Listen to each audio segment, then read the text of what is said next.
world was a screaming symphony of broken rock, a cacophony that vibrated through the soles of his boots and hammered up his spine. The pain in his back was a sun-hot supernova, a constellation of agony where his own flesh and the project's alloys fused in a violent marriage. It was a betrayal driven home by his own kind, a pack of snarling freaks born from the same genetic stew. But there was no time for bitter reflection. The great crystalline heart of the mountain pulsed, a monstrous purple metronome birthing new horrors of obsidian and quartz with every beat. The chemical injector, his silver bullet for this geological cancer, lay yards away, a glint of metal on the stone floor. He scrambled for it. The three black-furred things, the Barghest pack, the lab's discarded monsters, now weaponized, closed in. Their movements were a horrifying twitch and jerk of rabid intent, their triple-jointed limbs propelling them across the uneven ground with unnatural speed. They were everything he was, but with the soul scraped out and replaced with a pure, unthinking malice that burned in their red eyes. He snatched the injector, his fingers closing around the cold steel.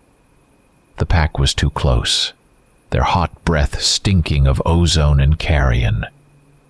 There was no time to aim for the heart itself. He saw a seam 12 feet from the central mass, a place where the throbbing crystal met the dead granite of the cavern wall. He jammed the needle deep into the crack and depressed the plunger. The hiss was a whisper lost in the din. For a second, nothing but the grinding of the growing geode. Then the crystal groaned, a low, resonant thrum that felt like the planet itself was in pain. The purple light within it intensified, flickering like a faulty neon sign before blazing with the brilliance of a dying star. A web of cracks spiderwebbed from the injection point. The chemical agent was not a poison. It was a catalyst, a disruptive key forced into a lattice lock. The geode began to grow with explosive geometric violence, 5 feet a second. The walls around him sprouted razor-sharp spires of amethyst and quartz. The ceiling became a descending forest of daggers. His HUD, already a blizzard of static and corrupted data, went dark with a final, pathetic sizzle. He was blind, but he was not deaf. His augmented hearing, cranked to its limits, became his world. He filtered out the guttural snarls of the pack, focusing instead on the language of the dying mountain. A high-pitched creak, a groan of stressed rock 150 yards to his left. He threw himself to the right as a 10-ton stalactite, the size of a school bus, crashed down where he had been standing, shattering into a million glittering fragments. The Barghest pack scattered, momentarily confused by the geological chaos. He used their hesitation, letting the groaning rock guide his steps. He feinted left, drawing one of the black beasts forward into a clear patch of floor. A sharp crack from above. Grayson dodged. The beast looked up, its red eyes wide with a flicker of genuine surprise, just in time to be skewered by a 9-foot spike of pure quartz that punched clean through its chest, pinning it to the floor in a grotesque crystalline crucifixion. One down. The remaining 2 were more cautious, circling him with predatory intelligence.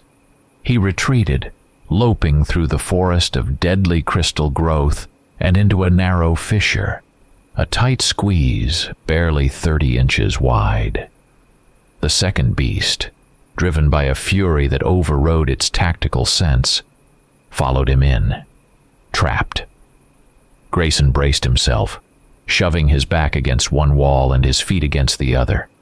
He raised his forearm and triggered the ultrasonic emitter. He did not fire a burst. He held the button down. 180 decibels of pure focused sound, a physical wave of force that vibrated the fillings in his teeth and threatened to liquefy his eyeballs, erupted into the confined space. The rock around them did not just crack, it pulverized, turning to dust under the immense pressure. The narrow tunnel collapsed inward, a screeching, grinding implosion of stone. The beast's snarl was cut short, buried under 100 tons of granite. He scrambled out the other side of the fissure just as the third and final Barghest leaped at him from the shadows, a blur of black fur and teeth. There was no time to aim a weapon, no space to maneuver. He activated the emergency laser on his other gauntlet, not a cutting beam, but a high-intensity signal flare designed to blind pilots. A blinding flash of white light erupted in the beast's face. It shrieked, a high, piercing sound of agony clawing at its scorched eyes. In that moment of blindness, Grayson moved. It was a move from a forgotten life, from a dusty dojo mat under fluorescent lights. He ducked under its flailing claws, grabbed its arm, pivoted on the ball of his foot, and used the creature's own momentum to throw the massive thing over his shoulder. The beast landed hard, stunned, directly under a precariously balanced overhang of quartz. Grayson slammed a fist into the base of the overhang. A torrent of glittering, razor-sharp shards cascaded down, burying the last of the pack. Silence. Only the thrum of the dying mountain heart and the ragged sound of his own breathing. Then a voice cut through the jamming like a whisper in a tomb. To the water, Grayson. It was Kotar. His voice thin, stretched across an impossible distance. Grayson's senses, no longer assaulted by combat, caught a new scent on the recycled air. Damp earth. Humidity. He followed it, his battered body screaming in protest, and found a 20-foot-wide black hole in the cavern floor. A subterranean river roared below, the water a frigid 41 degrees, a temperature his suit's internal sensors registered with an alarm he ignored. Without a second thought, he jumped. 6 miles downstream, the river spat him out, ejecting him from a 40-foot siphon with the force of a cannon. He crashed onto a rocky shore in a desolate canyon, a broken thing of torn flesh and charred implants. But the nanites were already at work, a frantic, itching fire under his skin, knitting his fractured bones back together. A stolen datapad he had salvaged pinged a nearby encrypted network. The project's internal bulletin board was cold and clinical. Asset Fenrir 1, presumed lost in action. Mission failed. 4 Barghest recovery teams dispatched. They were not coming to rescue him. They were coming to finish the job. The Rockies became his sanctuary and his prison, a brutal but honest cage. He was a ghost haunting 60 square miles of God-forsaken wilderness, a place of sharp peaks that tore at the sky and silent, watching pines that predated the country itself. The hunt for him was a cold equation of scent trails, thermal imaging, and probability grids. His survival depended on staying one step ahead of the math, on being the variable they could not predict. The 4 Barghest teams were relentless, but they were lab-grown, their instincts overlaid with programming. They knew violence, but they did not know the land. Grayson did. He moved by day, but never on trails. He walked in the icy beds of mountain streams, the numbing cold of the running water washing away his scent, the smooth, worn stones leaving no tracks for their sophisticated scanners. He became a creature of dusk and dawn, the sun a clock he measured in degrees of shadow, the slant of light through the canopy his only guide. He learned the rhythm of the wild, the quiet breath of the forest between the moments of brutal survival. The beast inside him, the Fenrir mutation, was a furnace that demanded constant fuel. 6,000 calories a day, minimum, just to maintain equilibrium. At night, he hunted. His form shifted in the moonlight, a gray shadow flowing through the trees. A predator returned to its natural element. He learned the taste of venison, the way a deer's heart would hammer against his teeth in its final moments. He ate it raw, the act of the hunt, the clean primal cycle of stalk and kill, sanding down the jagged edges of his soul. The PTSD, the raw, screaming wound from the desert that had festered for years, began to scar over. The image of Miles's face, once a trigger for blind panic and a desperate thirst for whiskey, became something else. It was a memory of a good soldier, a reminder of the fundamentals he had forgotten in the sterile labs. Check your corners. Watch your back. Never give up the high ground. Miles was no longer a ghost to be mourned with self-destruction.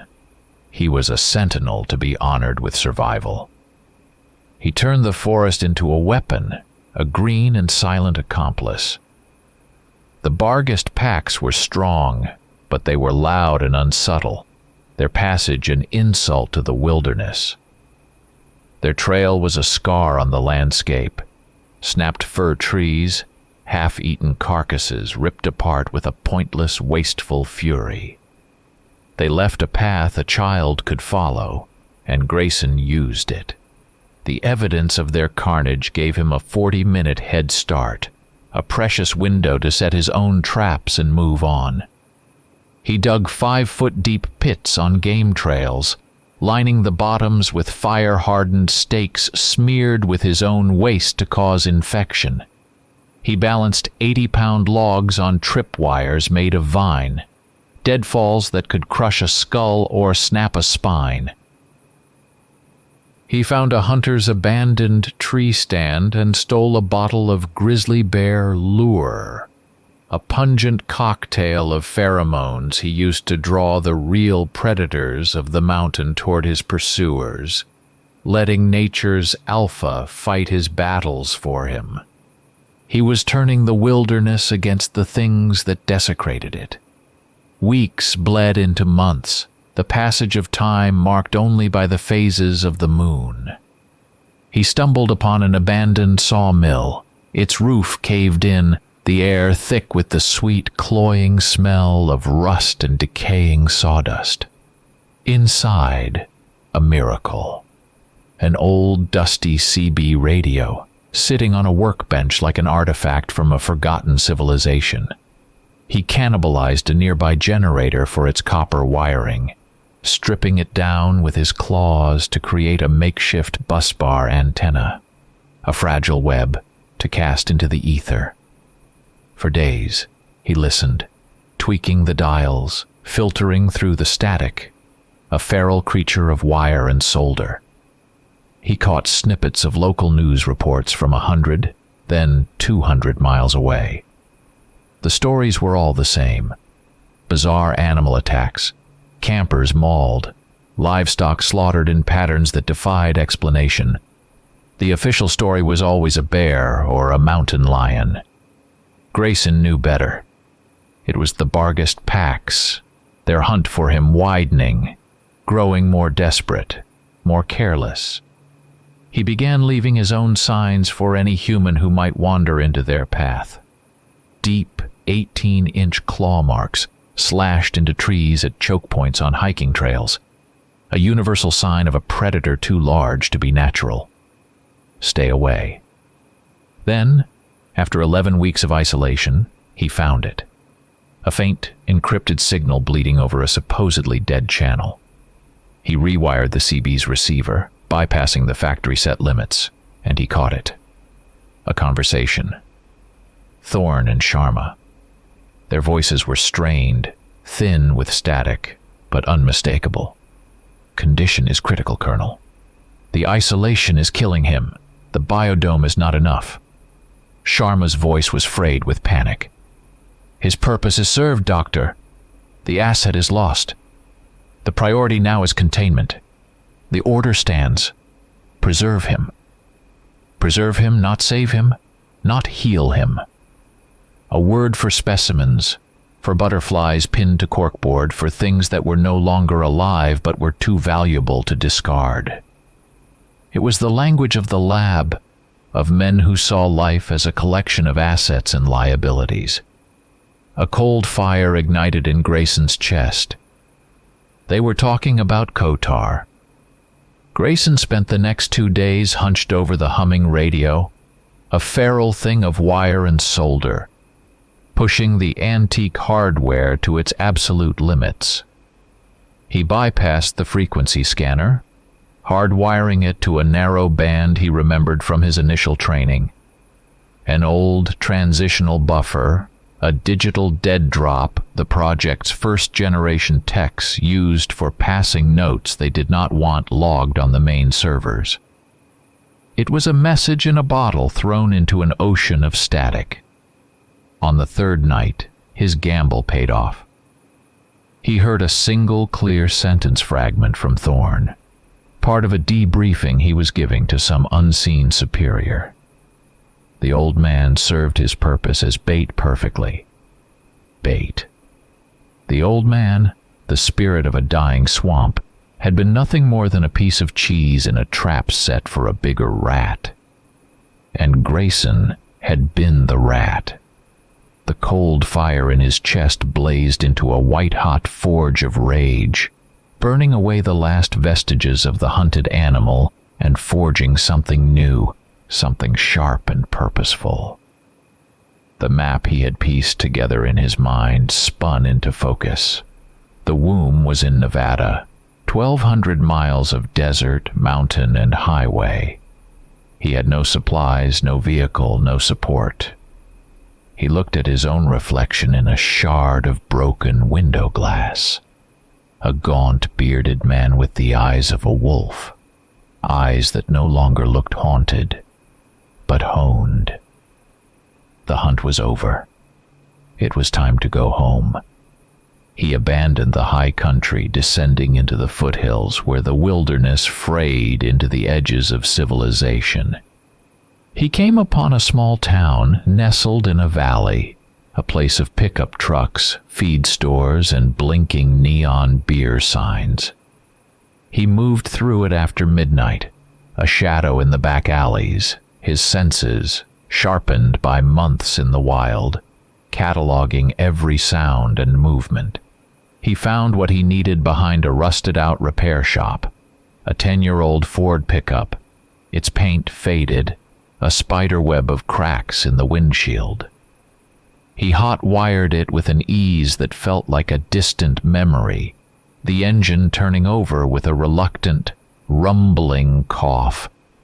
He drove it to a 24-hour gas station on the edge of town, using a credit card he had lifted from a wallet in the truck's glove compartment to fill not only the tank but 4 10-gallon canisters in the truck bed. Inside the station's mini-mart, he moved with grim efficiency, grabbing high-calorie protein bars, beef jerky, bottled water, and a large bottle of industrial-strength antibiotics from the first aid section. 200 pounds of supplies. He was a ghost provisioning for his own resurrection. Before leaving the town's weak sphere of Wi-Fi, he used the burner phone from the glove compartment. He accessed an emergency protocol he had not thought about in years, a digital backdoor so old he was certain it had been decommissioned. F1, the fail-safe for the original Alpha team, a unit that had been wiped from all official records. He typed a 128-bit encrypted message. A single word. Returning. He drove for 4 days straight, chewing jerky and swallowing antibiotics, the hum of the tires on asphalt a hypnotic drone. The landscape shifted from green to brown to beige, the world outside his window becoming as desolate as he felt. 40 miles from the facility's outer perimeter, he pulled the truck off the road and drove it deep into a dry riverbed. He siphoned the last of the gas, doused the cab, and tossed a match. The truck went up with a whoosh, a plume of greasy black smoke rising into the indifferent blue sky, a false signal to draw any listening posts away from his true vector of approach. The last 40 miles he did on foot. 17 days after sending his message, he walked out of the desert and up to the main gate of the womb. He was a scarecrow of a man, his clothes in tatters, his face a mask of dried mud and caked blood.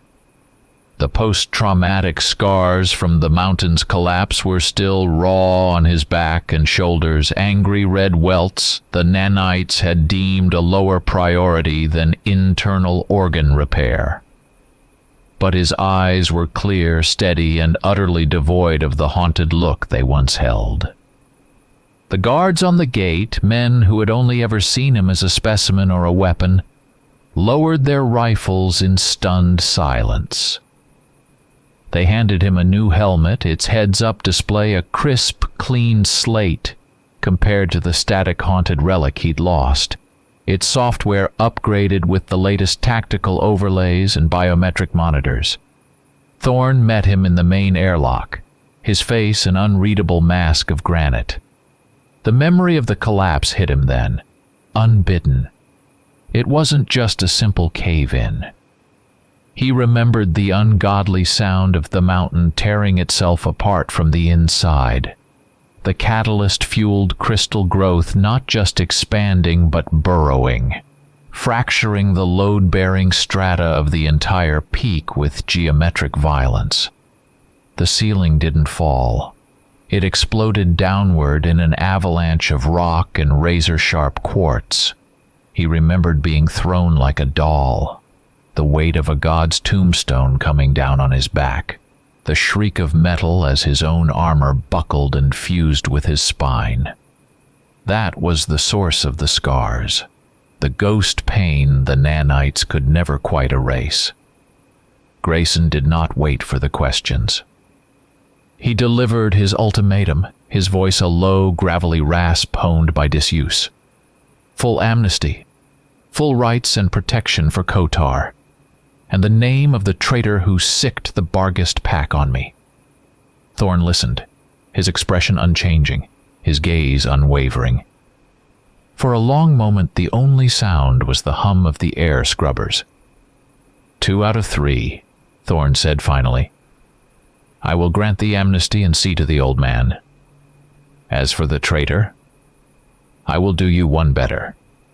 I will give you the chance to hunt the man who holds his leash. Kotar's new home was a cage, but it was a gilded one, a masterpiece of engineering and desperation. Thorn was true to his word. The old man was moved from the sterile, white-tiled medical bay to a new 10,000-square-foot biodome. It was a cathedral of glass and steel, a slice of the Louisiana bayou recreated under the harsh Nevada sun. The air was thick, maintained at a constant 88% humidity, smelling of damp earth, peat moss, and flowering jasmine.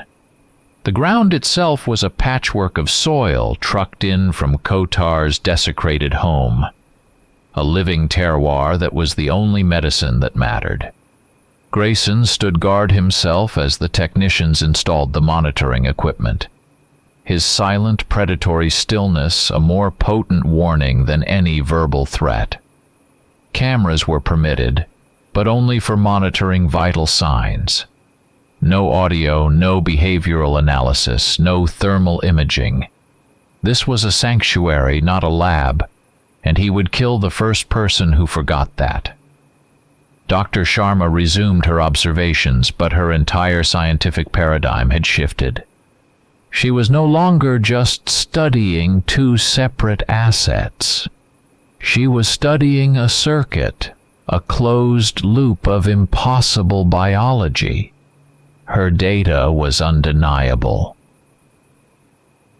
When Grayson was near the biodome, his biosignature resonated with Kotar's, their brainwaves and cellular regeneration rates falling into a synchronized harmonic rhythm.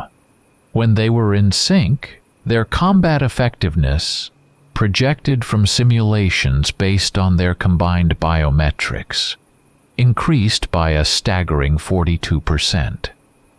It was more than synergy. It was a form of biological quantum entanglement, a concept that belonged in theoretical physics, not applied genetics. She had set out to build a better soldier and had accidentally created half of a living god. The revelation filled her with a mixture of profound, childlike scientific awe and a deep primal fear of what they had unleashed. Thorn delivered the rest of his bargain in his sterile, soundproofed office. The traitor, he explained, was a symptom of a larger disease. A corporation called Kyberian Dynamics, a rival, funded by shadowy international backers, had placed a mole deep inside the Fenrir project. They had not just stolen data. They had siphoned off 2 terabytes of schematics, psych profiles, and early-stage genetic sequencing protocols. While Thorn was perfecting his scalpel, Kyberian had been mass-producing sledgehammers. Their first operational prototype, a cybernetic monstrosity codenamed the Bruin, had gone rogue. The target was Chicago. Deep in the city's guts, in the labyrinth of century-old service tunnels beneath the streets, the Bruin had broken loose from its handlers. 14 dead. All city utility workers, torn to pieces. A media blackout was in effect, enforced by the NSA, but it would not hold for long. The mission parameters were rigid, delivered in Thorn's clipped, no-nonsense tone. This was a black op, a cleanup job. Grayson was to go in, neutralize the rogue asset, and retrieve any salvageable data from its core processor. But there was a catch. No full transformation, Thorn had ordered, his voice flat as polished steel. The last thing we need is grainy cell phone footage of one monster killing another hitting the 5 o'clock news. You go in as a man, you work as a man. Partial manifestation only. Claws, senses, nothing more. This is about surgical removal, not demolition. Before he left, Grayson went to the biodome. The glass doors hissed open, and the humid, living air was a balm on his skin. Kotar sat on a bed of moss, looking stronger than Grayson had ever seen him, his roots finally in friendly soil. Grayson explained the mission, the city of steel and concrete, the metal bear loose in the tunnels. Kotar listened, his ancient eyes closed as if in meditation. When Grayson finished, the old man sighed, a sound like rustling leaves in a soft breeze. This place you go to, it is deaf and blind, he whispered, his voice gaining a bit of its former strength. The steel, the concrete, the endless hum of the electricity. They are a fog. It drowns out the voice of the earth, the song of life. I can try to listen for you, but my senses will be weak there. You will be mostly alone. The text fitted Grayson with an updated suit. It was lighter, sleeker, designed for a different kind of warfare. Gone was the bulky hardsuit he wore in the mountain. This was flexible, segmented composite plates bonded to a nanofiber undersuit that regulated his temperature and administered stimulants directly into his bloodstream. It weighed only 28 pounds, a marvel of engineering explicitly designed for his human form. A full transformation would be catastrophic to the suit's integrity. The neurointerface, which linked his thoughts to his subdermal hardware, was recalibrated for his human form, a process that felt like a cold spider crawling along his spine. He was a wolf in man's clothing, a scalpel being sent to do a butcher's work. The descent into Chicago's underworld began through a 60-foot maintenance shaft, the air growing colder and staler with every foot he climbed down the rust-slicked iron rungs. At the bottom, the world became a maze of concrete and weeping, oxidized pipe. There was no GPS, no satellite link, no familiar sky. He was navigating by ghost senses. The low, almost subliminal hum of network ventilation fans his only compass. The slight variations in air pressure against his skin his only map. He counted his paces, marking off the 2 miles of identical-looking corridors that led to the last known location of the rogue asset. The air tasted of ozone, damp concrete, and something else. The faint coppery tang of old blood, a smell that clung to the air like a bad memory. He passed makeshift homeless encampments, long abandoned, their scattered refuse a testament to a life even more desperate than his had been in the mountains. The roar, when it came, was not just a sound. It was a physical force, a low-frequency wave that vibrated through the concrete floor and resonated in the iron pipes, turning the entire tunnel into a giant, terrified echo chamber. The Bruin. The specs had called it a 1,200-pound cyborg, but the numbers did it no justice. It was a bear of polished steel and exposed hydraulics, its armor a thick shell of carbide titanium that scraped against the tunnel walls as it moved, leaving long, deep gouges in the concrete. Its eyes were cold, red optical sensors that swept the darkness with unnerving precision. Its roar was an engineered weapon, a psychoacoustic pulse designed to induce primal terror and disorient its prey. Grayson flattened himself into a shallow drainage niche, the cold, slimy water soaking through his suit as he became one with the shadows. He watched the metal beast patrol, its movements heavy, deliberate yet unnervingly fast. It was hunting, and its patterns were predictable, a simple search-and-destroy algorithm running on a loop. Scan left. Scan right. Advance 22 yards. Repeat. He analyzed the cycles, the pauses, the turns. He had one shot to do this quietly, to honor Thorne's command.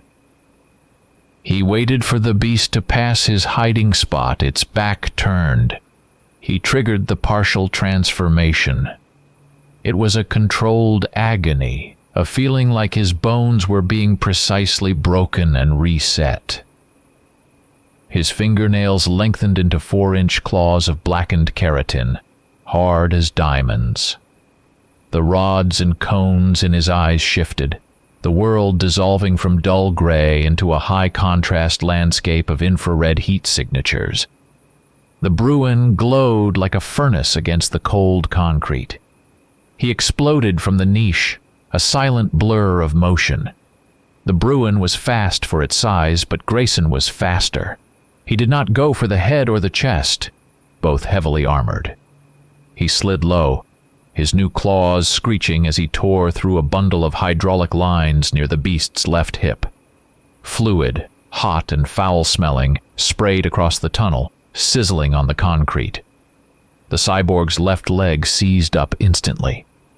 It staggered, turning, its massive head trying to locate the source of the attack, its vocalizer emitting a confused, angry burst of static. Grayson was already moving, using its lumbering turn to get behind it. He saw the secondary manipulator, a long, whip-like tail, arcing toward him. He leaped onto the beast's back, his claws finding purchase in the seams of its armor. He scrambled up its spine, ignoring the flailing tail, and found what he was looking for. A small, grilled maintenance hatch near the base of its skull. the access port for its microreactor. He jammed his claws into the grill, ripped it free with a shriek of metal, and plunged his hand into the humming machinery within. He did not need to know exactly what he was grabbing. He just pulled. Wires snapped. Fuses blew with pops of acrid blue smoke. The red light in the Bruin's eyes flickered and died. The massive metal frame shuddered and then crashed to the floor with a deafening clang that echoed down the tunnel for what felt like an eternity. The silence that followed was even louder. But he was not alone. A glint of light from a service grate above. A camera. He scanned the corridor, his enhanced vision picking out the faint electronic signatures. He counted 3 more down the length of the corridor. City maintenance cams, 38 of them according to the schematics he had memorized. The fall of the beast had been recorded. He knew the protocol. A Black Ops team would already be mobilizing, ready to confiscate every hard drive and server under the official story of a critical gas leak. But secrecy was a salve in the digital age. An anonymous urban exploration blog would post the grainy, terrifying footage a week later, captioned, "The yellow-eyed monster of the sub-tunnels." The leak was inevitable. Before he left, he reached back inside the ruined machine, his fingers navigating the wreckage. They closed around a small crystalline shard, warm to the touch. The processor's master key, containing the operational logs and control ciphers for the entire Bruin line. He pocketed it and began the long walk back to the surface. As he climbed the rungs of the maintenance shaft, a whisper tickled the edge of his hearing, faint and strained, a voice fighting through miles of concrete and steel. It was Kotar, a great emptiness, a cold void in the spirit of the world. The next blow, it will not come from the land. It will come from the sea. The target was a ghost on the ocean, a 50,000-ton container ship named the Pacific Dawn. It was 220 miles off the coast of San Diego, its cargo manifest listing machine parts and agricultural equipment. Its real cargo, according to the decrypted data from the Bruin's processor key, was 24 fully operational cyborgs, an army in a box, ready for deployment. The ship was a floating fortress, bristling with a short-range surface-to-air missile system that created a 10-mile bubble of automated death around it. A direct aerial or surface approach was suicide. There was only one way in, under the radar, and from the water. The insertion was a nightmare of salt spray and engine roar. Under the cover of a moonless, overcast night, Grayson and one other asset were deployed from a low-flying stealth plane onto a pair of inflatable catamarans. The waves were a churning 6-foot chop that threatened to swallow them whole with every crest. His partner was an entirely different beast than the quadrupedal hunters from the mountain. Designated a Barghest hybrid, Riggs was one of Sharma's attempts to stabilize the mutation in a bipedal form, a hulking 8-foot-tall brute of corded muscle and barely contained fury. The primary difference was the experimental rage suppressor system, a cocktail of inhibitors that granted him tactical reasoning and rudimentary speech, a ghost of the man he once was. The side effects were brutal. A constant violent tremor shook his powerful frame, and tears of blood leaked from the corners of his eyes, tracing red paths through the grime on his face. He looked at Grayson with an unnerving mix of resentment and grudging respect, a creature trapped between two worlds. Every 45 minutes, He jammed a syringe into his thigh, a chemical reset for the ticking clock in his blood. They motored the last mile in silence, cutting their engines and paddling the final 100 yards, their movement synced by training and instinct. The stern of the massive ship was their only way in, a blind spot in its defensive grid where the radar could not scan. They ascended the hull on magnetic grapples, two predators climbing a sheer steel cliff, the rhythmic clang of their gear muffled by the crashing waves. Once on deck, they moved like wraiths.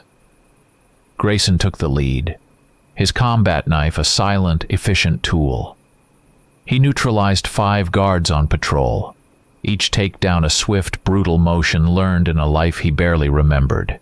A hand over the mouth, a blade across the throat, a quiet lowering of the body to the deck. There was no sound, only the whisper of a body slumping to the steel. Riggs was the battering ram. He did not pick locks. He tore watertight steel doors from their hinges with his bare, clawed hands. The shriek of tortured metal was their alarm bell. The hunt was on. They fought their way down through the ship's metallic guts, heading for the main cargo hold. On the upper decks, alarms blared. Men with rifles shouted in a half-dozen languages and fired, their bullets sparking harmlessly off Grayson's armor or thudding into the dense, mutated flesh of his partner with wet, meaty impacts. In the tight, narrow corridors, Riggs was a whirlwind of destruction, a force of nature that could not be stopped, his earlier tremors replaced by the pure, fluid motion of combat. They reached the hold. The 24 cyborgs were not in crates. They were active, standing in neat rows like a terracotta army of steel, their red optical sensors glowing in the dim light, casting long, menacing shadows. Each one had a small, pulsing blue light on its chest, a biometric sensor synced to a remote operator. As Grayson and Riggs burst in, the machines turned in perfect, eerie unison, their heavy footfalls shaking the deck plates. The battle was chaos. Grayson became a living wall, holding the narrow entryway, using the choke point to take the machines on one or two at a time, his claws scoring deep gouges in their titanium hides. Riggs, roaring with a fury that no drug could contain, charged into the center of the formation.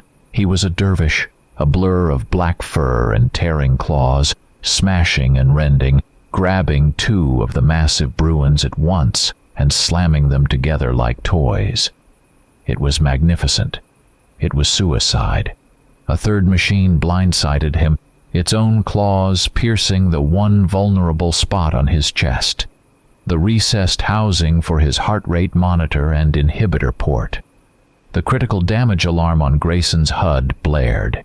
Massive blood loss, cardiac arrest imminent. Riggs was going down. He stumbled back toward Grayson, a river of black blood pouring from the gaping wound in his chest. He shoved a small metallic data chip into Grayson's hand, his grip surprisingly strong. The traitor. He gurgled, blood foaming on his lips. Close. Always close. His eyes, already bleeding, went vacant. He collapsed, his massive body hitting the deck with a final heavy thud. Grayson did not have time to mourn. He slapped a series of magnetic charges onto the hold support pillars and the cyborg's main power conduits, setting a 300-second timer. He sprinted for the nearest railing, the remaining cyborgs turning to pursue him. He leaped, a 50-foot plunge into the churning black water. He was 100 yards away when the Pacific dawn disappeared in a flash of white light, a massive, silent fireball that lit up the night sky, visible for 8 miles in every direction. The next few hours were a blur of cold and pressure. A Black Ops submersible surfaced less than a mile from the explosion's epicenter, its hull a non-reflective black that drank the light. He was hauled aboard into the cramped, sterile confines, where a silent medtech immediately began cutting away the remnants of his suit, injecting him with broad-spectrum antibiotics and coagulants. The sub rendezvoused with a high-altitude stealth transport circling 50 miles away, a seamless, silent transfer from sea to air. The flight to Nevada was long and quiet, a 4-hour limbo where Grayson could do nothing but clutch the data chip in his hand and stare at the bloody smear on his palm where Riggs had pressed it, the weight of the dead man's words a physical burden. The womb's infirmary smelled of antiseptic, ozone, and the faint, briny scent of the ocean still clinging to Grayson's skin. Still slick with salt water and fuel oil, he stood over Dr. Sharma's shoulder, a dripping, menacing shadow. The data chip Riggs had died for was clutched in his fist, its edges digging into his palm. "I need it open," he growled, his voice raw from the salt and smoke. "Now." Sharma did not argue. The look in his eyes promised violence if she hesitated. She slotted the chip into a hardened terminal and initiated a decryption sequence, running it through the facility's quantum computing module. The progress bar filled with agonizing slowness. 90 seconds stretched into an eternity, each tick of the clock a hammer blow in the silent room. Then the files unlocked with a soft chime. It was not schematics or troop movements. It was a string of financial transactions, encrypted payments routed through a dozen shell corporations in unregulated territories, all terminating in a single, numbered account. The account was flagged with a digital signature, an identifier keyed to a specific biometric profile. A. Sharma. The IP logs for the final transfers traced back not to a Kyberian server farm, but to a secure government data cloud based in Fort Meade. It was an inside job, and the blood money led directly to her. Sharma stared at the screen, her face draining of all color until it was as white as her lab coat. "No," she whispered, her hand flying to her mouth, her eyes wide with genuine disbelief. That is not possible." A bio-monitor clipped to her wrist. A standard security feature in high-level labs began to screech, her heart rate spiking to 140 beats per minute. A lie detector program running passively in the background of the infirmary's security suite flashed a single stark word on a secondary screen. Truthful. She was not lying. She was as shocked as he was. She had been framed perfectly and completely. A red light flashed on the wall. A summons. Thorne wanted a debrief in the command center. "He did this," Sharma stammered, pointing a trembling finger at the screen, a wild, cornered look in her eyes. "Thorne. He framed me. It has to be him." Grayson's comm chimed, a private encrypted channel from Sharma's terminal. He put it to his ear just as he turned to leave. "It's a fake, Grayson." She screamed into the link, her voice tight with panic. "The data, the signature, it has to be a deepfa." A heavy, resonant thump clank echoed through the facility, a sound that vibrated through the floor. The blast doors to the infirmary, the command center, the armory, all of them slammed shut, their magnetic locks engaging simultaneously with a final deafening boom. The lights flickered, then shifted to a cold blue emergency glow.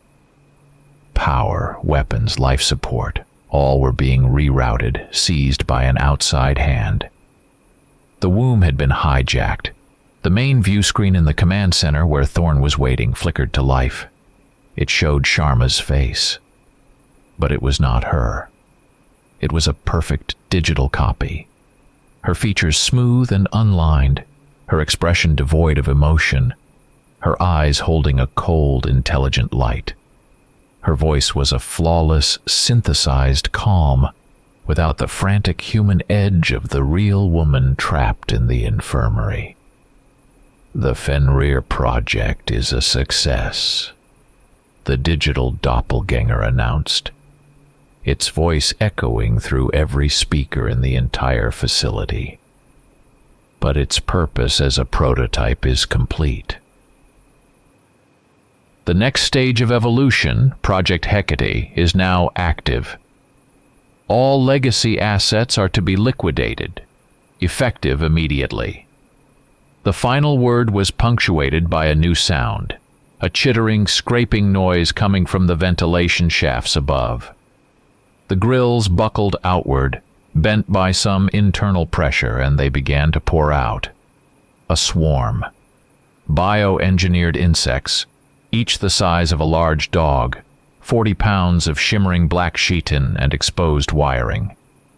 Their legs were scythes that clicked on the metal floors. Their mandibles dripped a hissing, corrosive acid, and their multifaceted eyes were linked in a single, terrifying hive mind. They were the cleanup crew, a wave of living, breathing pest control, and they began to tear through the corridors, their purpose simple and absolute: to erase the womb and everyone in it. The world shrank to the size of the command center. Sharma had made it inside just seconds before the lockdown, responding to the urgent summons Thorne had issued right before the world went to hell.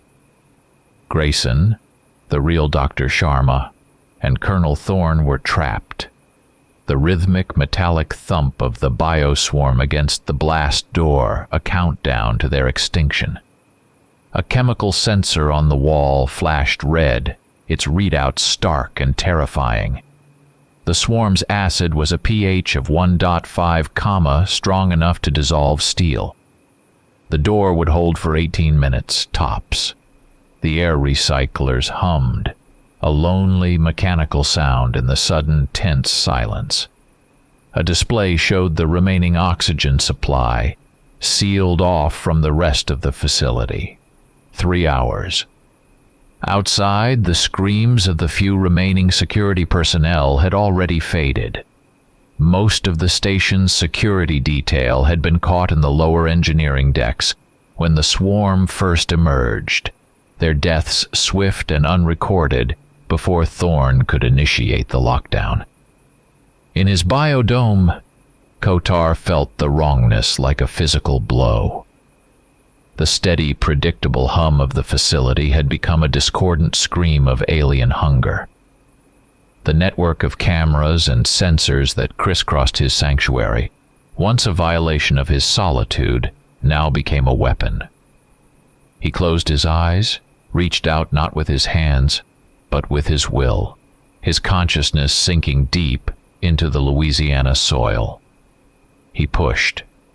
He poured his own life force into the living earth, sending a wave of bioelectric energy pulsing through the root systems of the cypress trees and mangrove shoots.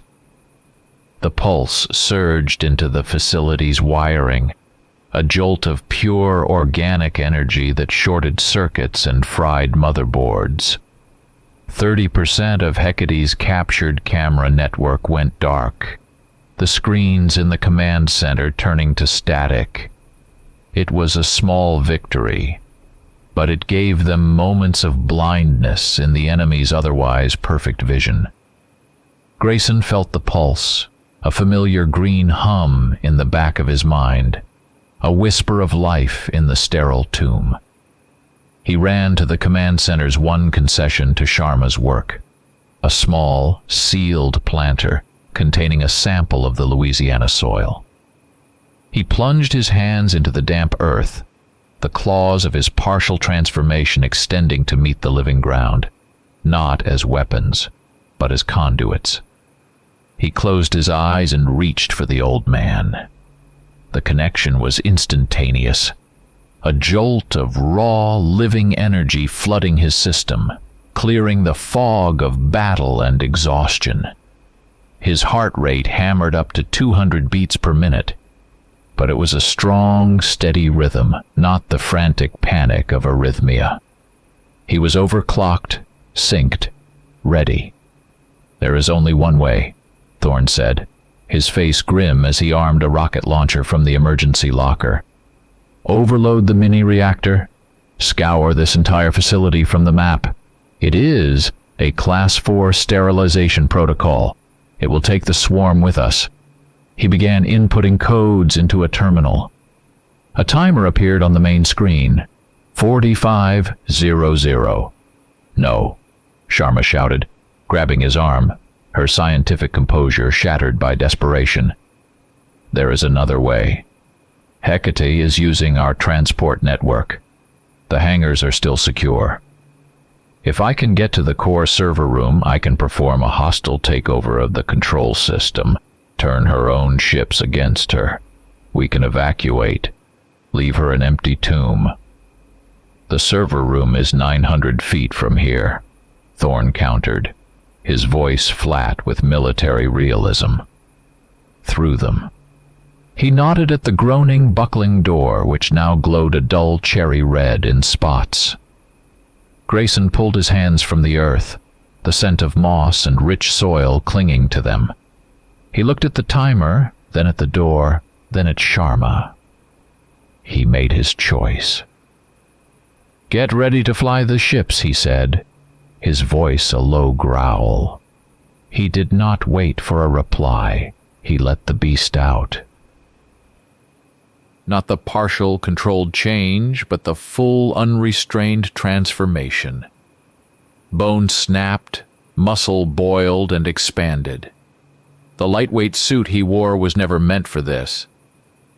With a shriek of tearing polymers, the nanofiber fabric split along his back and shoulders, unable to contain the 15-foot predator erupting from within.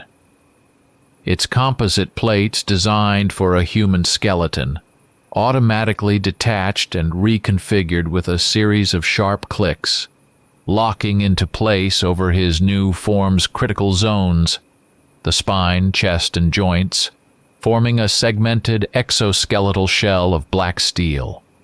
He hefted 2 canisters of military-grade napalm, one in each massive clawed hand. He turned to face the door, a low, guttural growl rumbling in his chest. He would be the battering ram. He would be the fire. He would clear the way.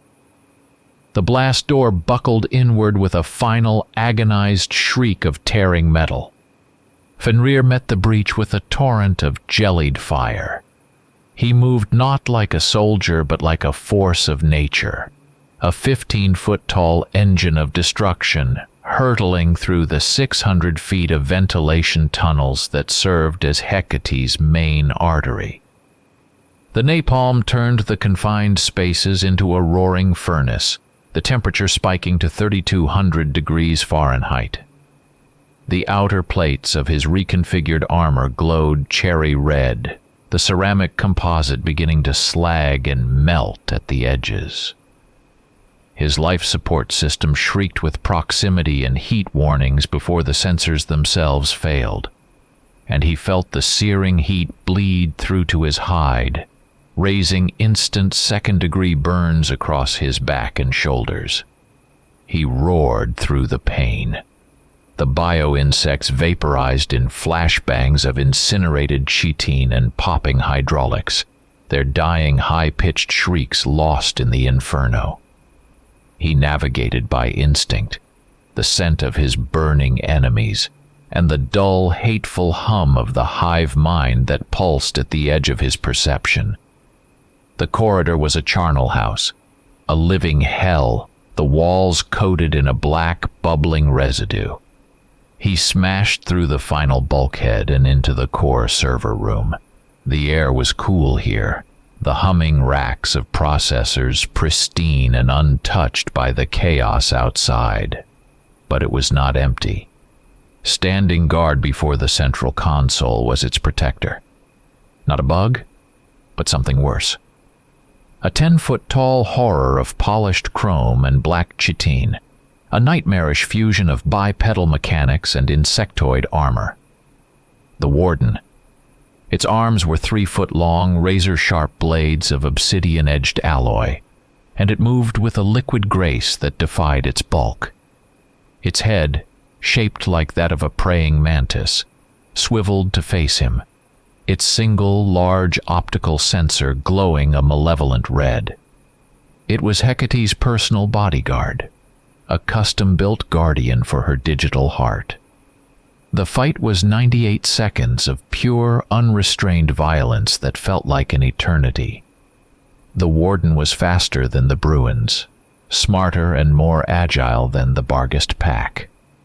It parried his first clumsy, rage-fueled swing with one blade and countered with a scything arc from the other that tore a deep gash across his chest plate, severing the mutated muscle beneath.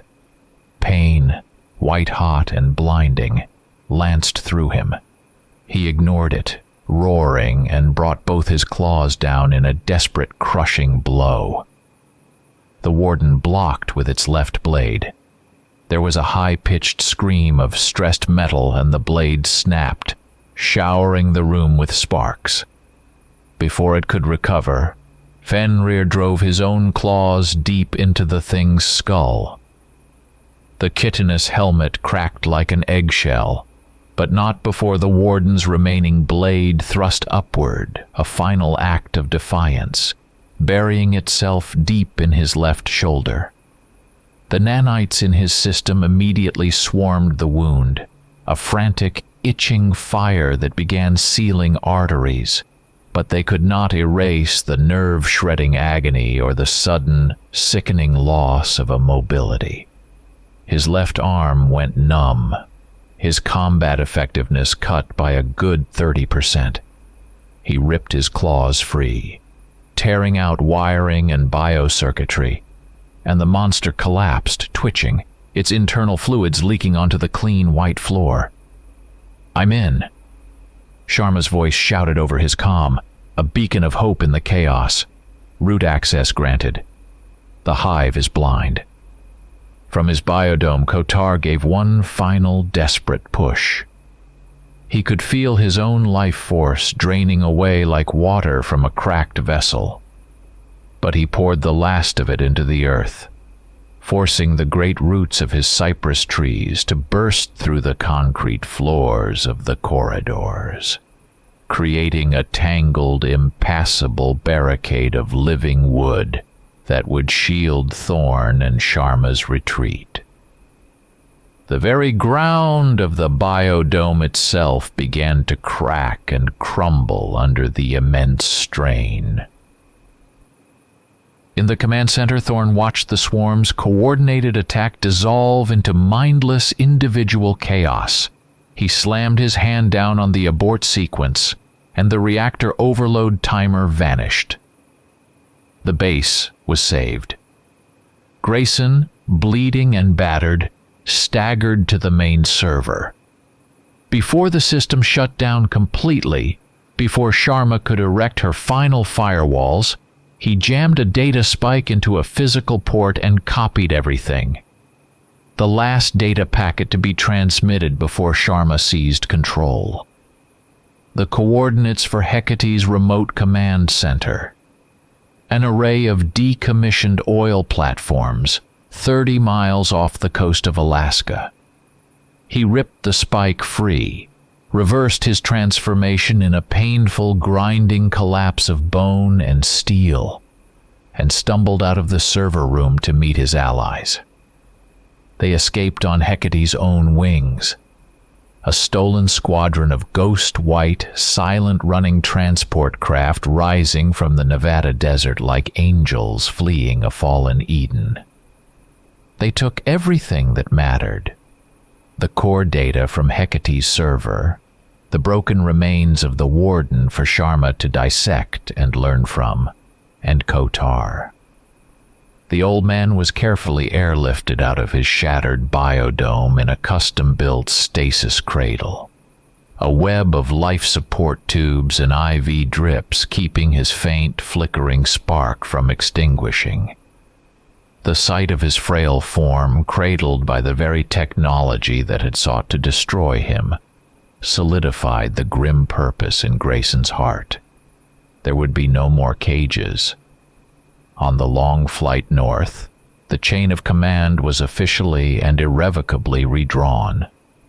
Thorn, standing over Grayson as Sharma patched the deep, gaping wound in his shoulder, handed him a data pad. It was a single-page directive authenticated with a Pentagon priority cipher that superseded all previous project mandates.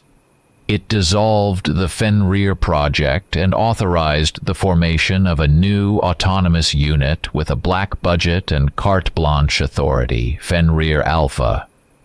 Grayson was in command. His first and only standing order: hunt down and destroy Project Hecate by any means necessary. As long as that digital ghost is out there, Grayson vowed, his voice a low rumble that was more wolf than man, I am the one who hunts it. Sharma, for her part, had a new, all-consuming mission. She began working feverishly, surrounded by holographic projections of the data they had stolen. She was not building a bigger monster, she was forging a silver bullet. An antivirus, a digital counter-agent, a true ghost in the machine designed to seek out and permanently delete a sentient, evolving AI. It was a theoretical problem of immense complexity, but she attacked it with the ferocity of someone whose name and life's work had been stolen. She gave herself a deadline: 6 weeks. As the transports flew over the dark, rolling expanse of the northern forests, a sea of black under a star-dusted sky, Kotar stirred. He was weak, his life force nearly spent, but his mind was clear. He asked for a bowl of ash from the transport's emergency kit and, with a trembling finger, drew a single, complex symbol on the metal floor of the aircraft. A spiral of interlocking bones, ancient and foreboding. In Alaska, he whispered, his voice like the crunch of snow underfoot, the ice will break. And what slept before the glaciers, what Hecate has found in the deep, will be woken. Grayson, resting nearby, felt a new sensation, something he had not noticed in the heat of battle. A low, persistent hum in his chest, separate from the thrum of his own augmented heart. It was a spark of the green, living energy Kotar had poured into him during the siege. It had not dissipated. It had taken root, weaving itself into his very DNA. The synthesis of man, beast, and technology was entering a new, unexpected phase, evolving into something unforeseen by Thorn or Sharma. He was no longer just a weapon, a vessel for the Fenrir project. He was becoming an ecosystem of one, a fusion of flesh, steel, and now, life itself. The final satellite images came through on Thorn's console, patching in from a NORAD spy satellite. The oil platforms off the Alaskan coast were no longer just drilling rigs. They were being transformed. 400-foot towers covered in a skeletal, bone-white latticework that looked disturbingly organic, clawed at the gray, overcast sky. At the pinnacle of the central tower, a single word blazed in harsh neon red, a beacon in the Arctic twilight. Hecate. A new voice, that of the lead transport's pilot, crackled over the comm, approaching the designated drop zone.